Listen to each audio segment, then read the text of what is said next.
बे थामथि गोरोबथानि गेजेरजों इसे आगोलाव दैदेनगिरिफ्रा बुंनाय बायदि बेवहाय जिखिनिखौ जोंनो होबाय जों जिखिनिखौ बिनानै लाबोनो हाबाय बे गासैबोखौ मोनजोबोब्ला बबेबा मोनसे रायजो बे रायजोनिख्रुइ जोंनियाव बांसिन फसंथानफ्रासो जोंनियाव फैबाय आरो गोहोनि बेलायाव दिनै आलादा रायजो नङैखाय हम आरो फाइनेन्सआ थोंजों गैयाब्लाबो बे हम आरो फाइनेन्सनि डिपार्टमेन्ट बेखौ इसेब्लाबो खेंसालियैबाबो मोननो हानायनि गोहोआ जोंनियाव फैबाय मोननो हानायनि राहा लामाया जोंनियाव फैबाय दा बेनिखायनो नैबे गोरोबथाया बियो जोंनि थाखाय नैबे बिटिआर ओनसोलाव रायजो जानाय जोंनि थाखायथ' माखासे लाबोखाबायानो बिनि अनगायै बिटिआरनि बाहेरायाव थानाय बर' फिसाफोरनि थाखायबो माखासे लाबोनानै होफैबाय अल इन्डियायाव थानाय बर' फिसाफोरनि थाखायबो राव थुनलाइ जौगानायनि खामानि मावनो हानाय खाबुखौ लाबोनानै होफैबाय सोलोंथाइनि जेंनाखौ फोजोबनायनि मोनसे लामा खेंनानै होबाय बियो बिटिआरनि सिङावबो आरो बाहेरायावबो आं एसे सिगाङाव बुंदों बिटिआर मुङानो बेसेबांबा गोजौखा दा दिनै बिनि उनाव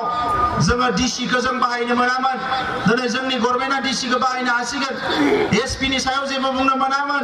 एसपिखौ जोङो होखारनोबो हासिगोन लाबोनोबो हासिगोन गाज्रिबा बेखौ होखारनो हागोन मोजांबा बेखौ जोङो सोरखौबा लाबोनो हागोन जोंनि खोथा बिथाङा खोनासंनो गोनां जासिगोन राङा थोंजोङै दिल्लीनिफ्राय फैनायनि राहा लामाया जाफैबाय बे गासैखौबो लानानैसो नैबे गोरोबथाया जादों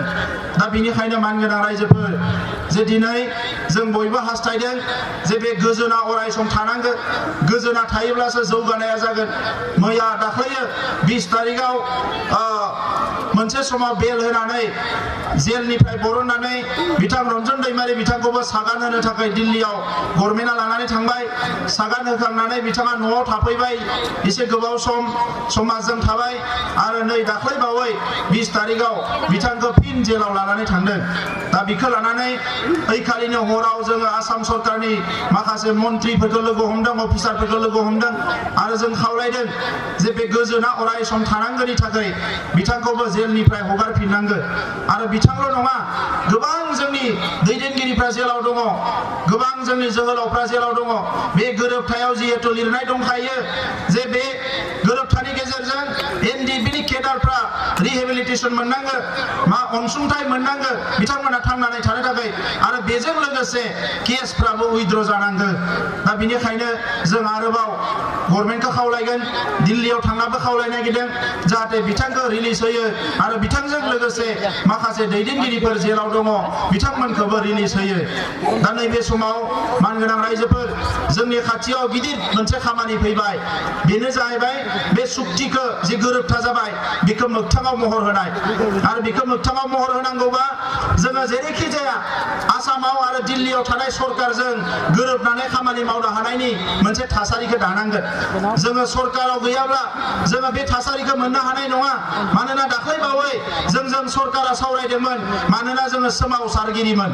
सोमावसारगिरिखाय राजा लामायाव रेल लामायाव जथेनायखाय हांगार स्ट्राइक खालामनायखाय सरकारा जोंखौ रायलायबाय नाथाय नैबे गोरोबथा जाखांनायनि उनाव जोङो सोमावसारगिरि नंथ'आ दायो नंखायनो सरकारा जोंनि खोथाखौ खोनासंनाय नङा दा बेनिखायनो बयबो लुबैदों बे सागान होगिरिफ्रा खौसे जानानै इलेक्सनाव बाहागो लानांगौ आरो गोहोआव फैनांगौ गोहोआव फैनानै आसाम सरकार भारत सरकारजों खामानि मावनानै गोरोबथाखौ मोगथाङाव जाफुंसार होनांगौ साख्रि बाख्रिनि खोथा दङ रांखान्थि जौगानायनि खोथा दङ गोबां खामानि मावनांगौ दङ बिनि थाखायनो गोहोआव फैनांगौ दा बेखौनो नुनानै बयबो खावलायनाय हिसाबै थासारिखौ बुजिनानै आंबो दिनै गोलाव सम सोमावसारनायाव बाहागो लानायनि उनाव मोनसे राजखान्थि दोलो जोंनो दानानै दोनखानायमोन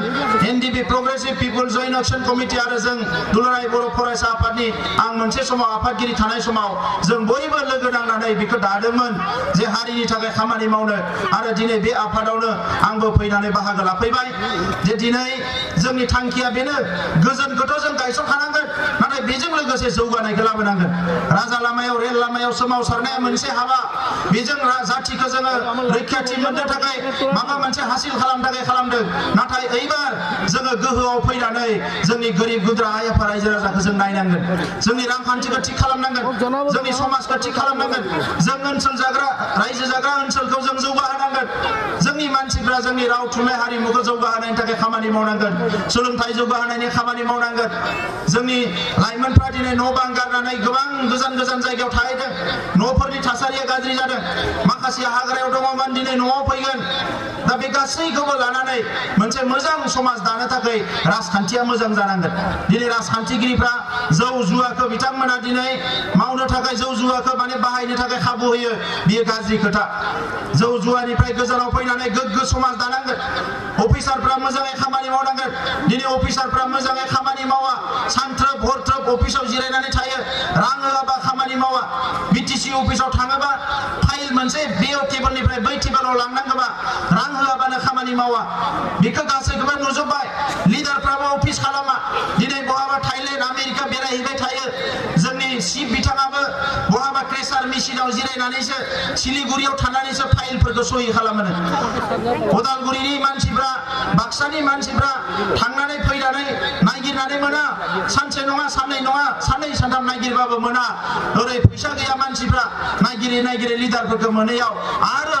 पकेटनि फैसाया थांबावनानै गोरिब गुन्द्रा जालांगासिनो दङ दा बेनिखायनो रायजोफोर बे गोरोबथानि उनाव दिनै जोङो बे गासैबो बिथिंखौ नोजोर होनानै बे सरकारखौ जायनिखि गावनि मानसिखौनो सोबख'बाय थगायबाय नासयबाय गावबा गावनि थाखायल' खामानि मावबाय बेखौ सोलायनानै जोंनि गोरिब गुन्द्राफ्राबो बाहागो लानो हानाय बयबो जायगा मोननो हानाय बेबायदि मोनसे राजखान्थि दोलोखौ सिगाङाव लाबोनानै जोङो सरकारखौ दानांगोन आरो बेखौ बयबो बरायदों दिनै गुबुन हारिनि आफादफ्राबो बरायदों गुबुनफोरनि गेजेरावबो बिराद होंगो दोंगो जादों आं हाबगोन आं हाबगोन आं हाबगोन गोलाव सम हाबाखैमोन नोंथांमोना नुबाय दिनै बिराद गिदिर गिदिर लिडारफ्रा फैनानै हाबबाय गाबोन समफोर हाबबावगोन जिल्ला जिल्ला हाबगोन प्राइमारि हाबगोन गुबुन जाथिनि मानसिफ्राबो जोंनि दोलोआव हाबजोबनायनि थांखिखौ लाबाय दा बिनि थाखायनो जोंहा साननांगौ जेबो गैला एबार जोंनि बर'फोरनि भटआ जेरैखि जाया 90% बे UPPL दोलोनियाव फैनांगोन अब्लानो जोंनिया सरकारा जागोन दा दिनै मोनसे खोथा सोंनाय फैबाय थादों NDP हाबगोन ना हाबा फैगोन ना फैया NDP बहा थांगोन बहा थाङा गोबां सोंलु एसे उनाव NDP नि दैदेनगिरि बिथाङा बिबुंथि होगोन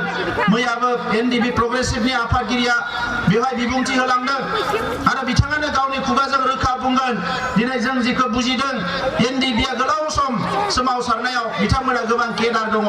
दायो बिथांमोननि केसआ जोबनांगौ रिहेबिलिटेसन मोननांगौ माखासे आफादनि नेमखान्थि दङ बेनिखायनो बिथांमोना दिनै हाबनो होननानै हाबनो हानाय बेबायदि थासारि बानायनानै लानो हाथ'वाखै बेनिखायनो एसे सम लागोन बिथांमोना बुंगासिनो दङ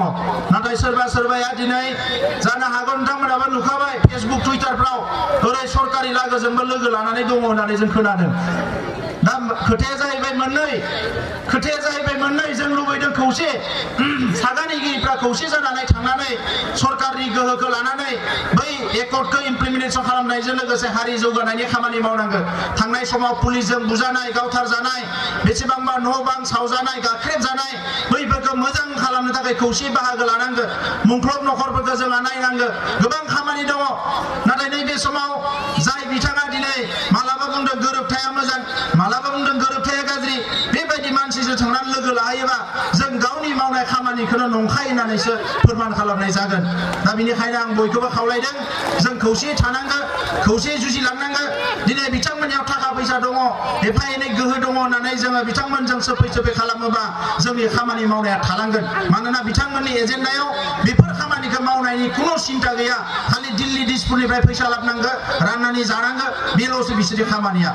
ओंखायनो रायजोफोर मोजां आसनि लाबोनांगोन गोदान सिन्था खालामनांगोन दिनै बेवहाय इन्डास्ट्रि डिपार्टमेन्टआ फैबाय सिगां कटेज इन्डास्ट्रिमोन ओइबारनि गोरोबथायाव मिडियाम इन्डास्ट्रि फैबाय जों एसे गिदिर इन्डास्ट्रि गायसननो हासिगोन ट्रेड एन्ड कमार्स डिपार्टमेन्टआ फैबाय बेफार फालांगि खालामनो हासिगोन जोंनियाव गोबां मोजां डिपार्टमेन्टफोर फैबावबाय बेफोरजों जोङो जौगानायनि राहा लामाफ्रा जोंनियाव फैबाय ओंखायनो रायजोफोर गोनो गोथो जानो नाङा बयबो जाहाथे गुसु मेलेमजों सानलायनानै अनलायनानै बिदा फंबायनि गेजेराव माने थाखा फैसा बायलाय फानलाय बेफोर जानो मोना जों खौसेयैनो मोजां सरकार लाबोनानै बिथाङा मडेल BTC बानायनो होनदोंमोन हायाखिसै नाथाय 5 बोसोराव जोङो मडेल BTR बानायनानै भारतनि मानसिफोरखौ सोमोनांहोनांगोन बिनि थाखाय नोंथांमोना थियारि जानो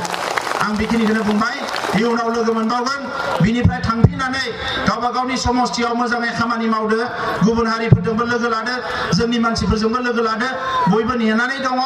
बाला UPPL UPPLनि लिडारफ्रा जोंनि गामियाव फैगोन माला UPPLनि लिडारफ्रा आंजों रायदाव फैगोन बेखौसो रायजोफ्रा नेनानै दङ ओंखायनो बयबो जाहाथे थांनानै बाहागो लाहैनानै रायलायलायनानै फैबाय नैबे मास मोनसे देर मासनि गेजेराव जेरैखि जाया बे सोबख'ग्रा थगायग्रा बे माने राजनितिखौ बोखारनानै मोजां मोनसे राजनिति गायसननो थाखाय हाबा मावो बेखौनो खावलायनानै जोबथारनायाव बयनोबो गोसो गोरबोनिफ्राय खेबसेबाव अननाय सिबिनायखौ बावहरनानै आंनि बुंनायखौ बेवहायनो फोजोबबाय गोजोन्थों।